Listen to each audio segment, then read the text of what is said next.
வாழ்க்கையில் வெற்றி பெறுவதற்கு எது காரணம், எந்த பண்பு காரணம் என்பது தலைப்பு. பணிவா துணிவா? பணிவுடன் இருந்தால் வெற்றி பெறலாமா, துணிவுடன் இருந்தால் வெற்றி பெறலாமா? இதுதான் இன்றைய களத்தில் நாங்கள் சந்திக்கக்கூடிய பொருள். இதோ ஒரு சிறுவன் உட்கார்ந்து இருக்கிறான். அவன் வரைக்கும் இந்த சொல் போய் சேர்ந்தால் பட்டிமண்டபம் ஜெயித்ததாக பொருள். அந்த குழந்தையை மனதில் வைத்துக் கொண்டு நான் ஒரு கருத்தை சொல்லுகிறேன். வாழ்க்கையில் வெற்றி பெறுதல் அப்படிங்கிறதுக்கு எது அவசியம்? பணம் அவசியமா? பணம் இருந்தா ஜெயிச்சிடலாமா? பதவி அவசியமா? பதவி இருந்தால் ஒருவர் வெற்றி பெற்றதாக அர்த்தமா? எது? அதிகாரம் இருந்தால் எது வாழ்க்கையின் வெற்றியை தீர்மானிக்கிறது? இதுதான் கேள்வி.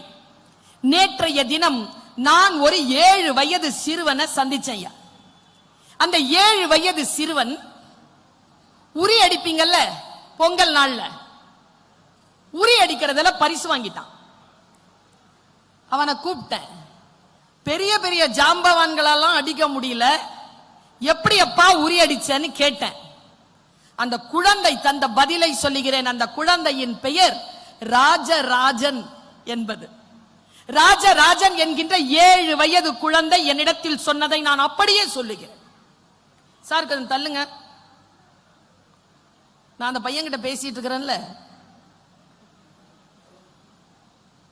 அந்த பையன் என்கிட்ட சொன்ன வார்த்தை என்ன தெரியுமா? தம்பி, உரி அடிக்கிறேன், கையில கொம்பு கொடுத்துட்டாங்க, அது ஒரு முறை அடிச்சிட்டோம்னா முடிஞ்சது, கையில இருந்து புடுங்கிடுவாங்க, ஒரு வாய்ப்பு தான்.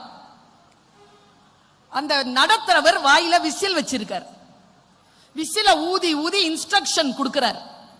லெப்ட்ல போ, ரைட்ல போ, நேரா போ, லெப்ட்ல போ, ரைட்ல போன்னு சொல்றார். கூட்டத்தில் பெரும் கூச்சல். யாராலும் அந்த உரி அடிக்க முடியல. அந்த பையன் அடிச்சிட்டான்.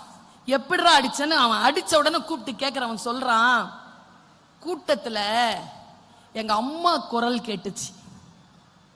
எங்க அம்மா சொன்னாங்க, யார் பேச்சையும் கேட்காத தம்பி, என் பேச்ச மட்டும் கேளு, நீ லெப்ட்ல போ, லெப்ட்ல போ, நில்லு, நிமிந்து பாருன்னு எங்க அம்மா பேசுறாங்க. நான் கேட்டேன். காதல வந்து அவர் விசில் ஊதிக்கிட்டு இருக்கிறாரு. ஆயிரக்கணக்கான குரல் என் காதல சேர்ந்துகிட்டு இருக்கு. எல்லா குரலையும் எல்லா விசிலையும் கீழே போட்டுட்டு எங்க அம்மா குரலை மட்டும் நான் கேட்டேன், எடுத்தேன், அடிச்சேன், உரி விழுந்துருச்சுன்னா. இந்த கவனம் இருக்குல்ல, எவ்வளவோ குரல்கள் ஒலித்தாலும் யார் பேச்சை கேட்பது, யாருக்கு பின்னால் போவது என்கின்ற தெளிவு ஒருவனுக்கு இருக்கின்ற பொழுது வெற்றி அடைவதிலிருந்து யாராலும் அவனை தடுத்து நிறுத்த முடியாது என்பதனை தமிழர்கள் புரிந்து கொள்ள வேண்டும் என்பதற்காக நான் இதை சொல்லுகிறேன். யாருடைய குரலை நாம் கேட்பது? எறும்பு அப்படி ஊறி போயிட்டே இருக்கும். திடீர்னு ஒரு எறும்பு தனியா போகும். தனியா போற எறும்புக்கு பின்னால நிறைய எறும்பு போகும்.